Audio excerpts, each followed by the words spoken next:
with each of our amazing panelists, talking about their service and/or academy approach to cyber education in today's digital age.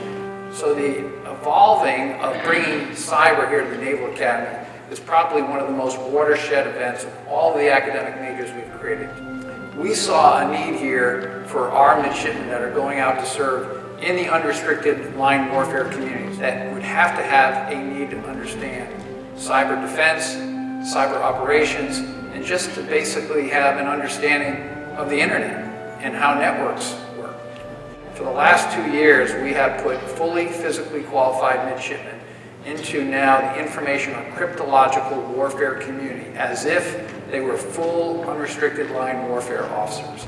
I believe that all of the services, by and large, are in the same place, reacting to a changed environment and trying to develop an officer corps that is up to the challenge so that you have a career-long development. So things that are sponsored out of my office like education with industry, advanced training programs and education programs, trying to do computer gaming at scale so that our advanced programs have that resonance with the folks that are learning. One thing that's unique about West Point's academic program for cyber is that we still have the technical majors.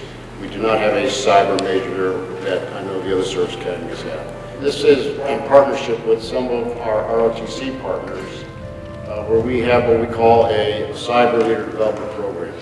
And the cyber leader development program is really designed to take these cadets who are very interested into this and bring them outside the academic program where they're involved with cyber clubs, cyber competitions, summertime and on their spring break, and they'll do a whole host of other things. We have a cyber research center, a little different than the Army Cyber Institute. The Army Research Center is focused on West Point faculty development and cadet development and research. I brought my smartphone up here because I like to point out the fact that all of us that carry a smartphone carry somewhere between 2 and 3 times the computing power in our smartphones than I had in an F-14 in the 1990s. And that's the reality of how far we've come. I had the task of leading the first strike into Kosovo in April 6, 1999. As the lead going into this thing, as all our airplanes are defending against these surface-to-air missiles, my job is pretty simple to lead F-14. All I gotta do is put my GPS on the fuel site, get to within about 4 miles, gravity drop these weapons and have them follow a laser spot down there and huge explosion and it's a win. From about 20 miles out, the GPS telling me where those sites were was not on our screen.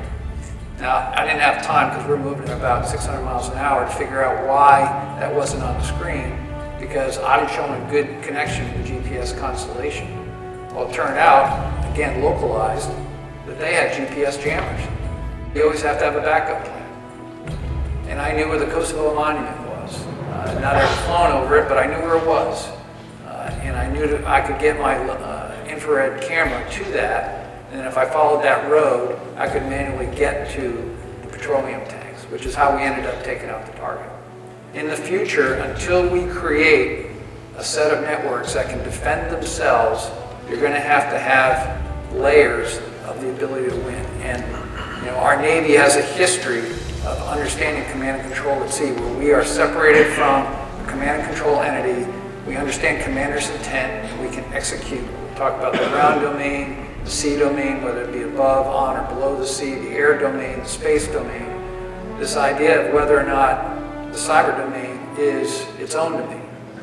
And I've always contended that it is not a separate domain. It is actually integrated throughout all of those other domains, as is the electromagnetic spectrum. And we, as service academies, are at the ground floor of that. So even though I'm very proud of what we have done in terms of creating cyber courses, this academic major is building a place where we can teach, to have lab spaces. A lot of you know we have broken ground on cyber operations academic building here at the Naval Academy. This building will be finished in 2019. Having come back here to observe the quality of the students that are coming to the service academies now, I have to tell you, it's one of the biggest surprises. I'm absolutely blown away by the academic talent that shows up on our door, whether they're coming from high school, prep schools, or other four-year universities. And if you give them the ability, you give them the clearance, and you put them in internships, which we do, they will solve these problems. So we have to, through project-based learning and looking at other ways to let their minds go out there, find these incredibly difficult things to solve. And I think they can happen at a place like West Point Air Force and the